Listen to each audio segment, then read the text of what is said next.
Sully Sullenberger came to Washington to tell his story in his now famous calm tone.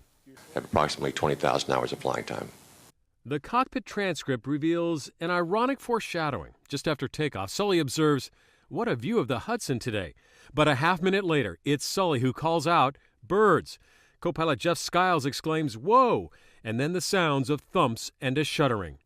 8 seconds later, the engines are dying. Sully says, "We got one roll, both of them rolling back." It's just 20 seconds since the bird hit, and Sully is on the radio.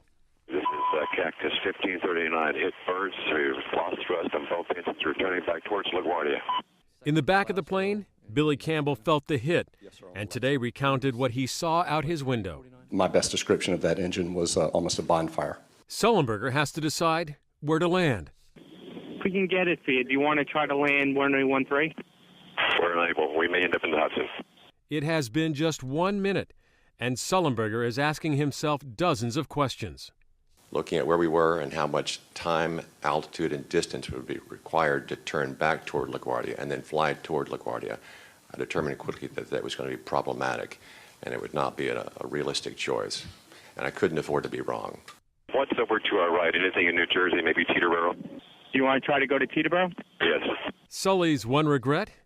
Not enough time to talk to the crew and passengers. Just one line. I said, "This is the captain. Brace for impact."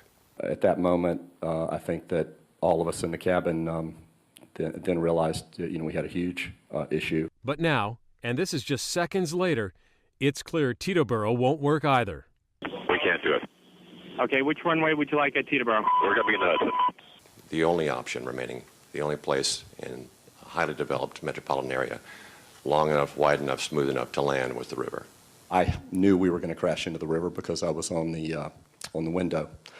My flight attendant, Doreen, just continued to say brace as we got closer to impact. Alarms are now sounding in the cockpit. Computers saying, "Too low, terrain, too low.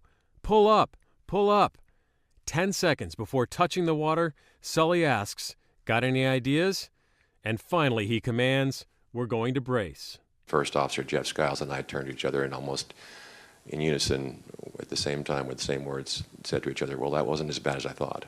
But that was not what Billy Campbell was thinking in the back of the plane. At least in the back, it was violent. Water was coming in very quickly. I would say within, it was kind of a normal progression of waters at your ankles, at your knees, at your waist, and then probably the water ended up about right here with me. Campbell had to climb, even swim over seats to get to an exit. He and the others were lucky. Their plane was designed to fly over water, so it had slide rafts and life jackets. Many domestic airliners don't. I ended up being the last passenger to go out into that raft. Probably within about 15 seconds, 20 seconds, Captain Sullenberger and Captain Skiles jumped in next to me.